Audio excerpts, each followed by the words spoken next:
Empuraan cinema വിവാദത്തിൽ മൗനം തുടർന്ന സിനിമാ സംഘടനകൾ താരസംഘടനയായ AMMAയോ പ്രൊഡ്യൂസേഴ്സ് അസോസിയേഷനോ ഫെഫ്കയോ വിഷയത്തിൽ ഇതുവരെയും പ്രതികരിച്ചിട്ടില്ല. സംഘപരിവാർ താരങ്ങൾക്കെതിരെ സൈബർ ആക്രമണം തുടരുമ്പോഴും സംഘടനകൾ മൗനം പാലിക്കുന്നതിൽ വിമർശനം ശക്തമാകുന്നു. ഗുജറാത്ത് കലാപത്തിലെ വസ്തുതകൾ തുറന്നുകാട്ടുന്ന എമ്പുരാൻ സിനിമയ്ക്കും താരങ്ങൾക്കുമെതിരെ വലിയ സൈബർ ആക്രമണമാണ് സംഘപരിവാർ നടത്തുന്നത്. എന്നാൽ ഇതിൽ പ്രതികരിക്കാനോ നിലപാട് വ്യക്തമാക്കാനോ സിനിമാ സംഘടനകൾ തയ്യാറായിട്ടില്ല. താരസംഘടനയായ അമ്മയും നിർമ്മാതാക്കളുടെ സംഘടനയായ പ്രൊഡ്യൂസേഴ്സ് അസോസിയേഷനും സാങ്കേതിക വിദഗ്ധരുടെ സംഘടനയായ ഫെഫ്കയും വിഷയത്തിൽ മൗനം തുടരുന്നു. മോഹൻലാലിനും പൃഥ്വിരാജിനും അവരുടെ കുടുംബങ്ങൾക്കുമെതിരെ BJP നേതാക്കൾ ഉൾപ്പെടെ വിദ്വേഷ പ്രചരണങ്ങൾ നടത്തുന്നുണ്ട്. സംഘപരിവാർ ഭീഷണിയെ തുടർന്ന് ഒരു സിനിമ എഡിറ്റ് ചെയ്യേണ്ടി വരുന്ന സാഹചര്യത്തിൽ പോലും സംഘടന നിലപാട് വ്യക്തമാക്കിയിട്ടില്ല. പൃഥ്വിരാജ് രാജ്യവിരുദ്ധരുടെ ശബ്ദമായി മാറുന്നുവെന്ന വിദ്വേഷ പരാമർശമാണ് RSS മുഖപത്രമായ ഓർഗനൈസർ നടത്തിയത്.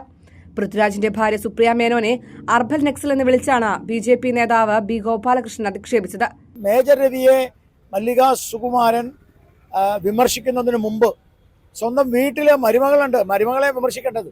മരുമകളാണ് ധിക്കാരത്തോടുകൂടി തരത്തിപ്പോയി കളിക്കട എന്ന നാട്ടിലെ ജനങ്ങളോട് പറഞ്ഞത്.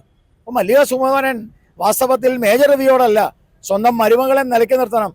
അതൊരു അർബൻ നക്സലാണ്. ചരിത്രം പറയുന്ന വസ്തുതകൾ സിനിമയിലൂടെ അവതരിപ്പിച്ചതിന് അതിലെ താരങ്ങൾ വേട്ടയാടുമ്പോൾ സിനിമാ സംഘടനകൾ തുടരുന്ന മൗനത്തിനെതിരെ വലിയ പ്രതിഷേധവും വിമർശനവുമാണ് ഉയർന്നുവരുന്നത്.